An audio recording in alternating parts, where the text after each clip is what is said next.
Welcome back, food lovers and gardeners.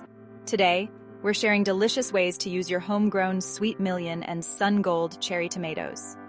Whether you're enjoying them fresh or cooked, these versatile tomatoes add vibrant flavor to any dish. Cherry tomatoes are perfect for salads. Sweet Million offers a classic, juicy tomato taste, while Sun Gold adds a sweet, almost tropical flavor. Simply slice them in half and toss them with your favorite greens, some feta cheese, and a light vinaigrette for a refreshing, colorful salad. Roasting cherry tomatoes brings out their natural sweetness. Drizzle them with olive oil, sprinkle with salt, pepper, and a little garlic, and roast in the oven at 400 degrees Fahrenheit for about 20 minutes. Use these caramelized beauties as a topping for pasta, bruschetta, or even pizza.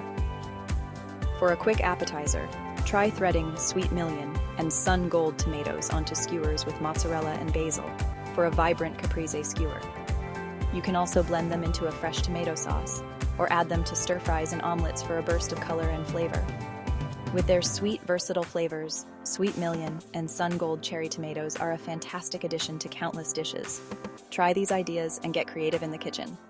Stay tuned for more culinary tips, and don't forget to like, comment, and subscribe for more delicious recipes. Happy cooking!